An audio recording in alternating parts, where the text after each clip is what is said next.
தானியமும் திராட்சரசமும் பெருகியிருக்கிற காலத்தின் சந்தோஷத்தை பார்க்கிலும் அதிக சந்தோஷத்தை என் இருதயத்தில் தந்தீர். கர்த்தருக்குள் பிரியமானவர்களே, உங்கள் அனைவருக்கும் இனிய காலை வணக்கங்கள்.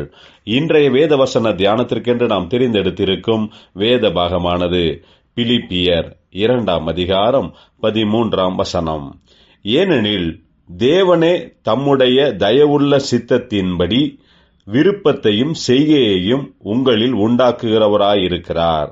பிரியமானவர்களே, இன்றைய வேத தியானத்தின் தலைப்பு நமக்குள் தேவனுடைய தயவுள்ள சித்தம் என்பதே. கர்த்தர் நமக்கு சுதந்திரத்தை கொடுத்திருக்கிறார். இங்கே கர்த்தர் நமக்குள் தம்முடைய தயவுள்ள சித்தத்தின்படி விருப்பத்தையும் செய்கையையும் உண்டாக்குகிறார் என்பதாக பவுல் சொல்லுகிறார்.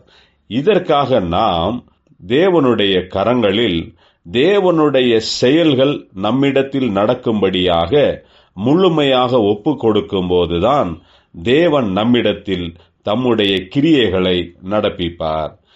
பிரியமானவர்களே, நாம் நம்முடைய வாழ்க்கையில் தேவனுடைய சித்தம் நடைபெற வேண்டும் என்று முழு மனதுடன் தேவனுடைய கரங்களில் நம்மை ஒப்பு கொடுக்கும்போது நம்முடைய வாழ்க்கையின் மூலமாக தேவன் தம்முடைய தயவுள்ள சித்தத்தை வெளிப்படுத்தி அதை நிறைவேற்றவும் செய்வார்.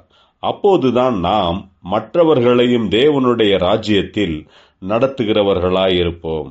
தேவன் நம்மை எதற்காக உண்டாக்கினார் என்பதை நினைத்து கொண்டும் தேவன் நமக்கு கொடுத்திருக்கும் சுதந்திரத்தை பயன்படுத்தி கொண்டு தேவனுடைய தயவுள்ள சித்தம் நம்மில் நடைபெற வேண்டும் என்று விரும்புவோமாக. ஜெபிப்போம்.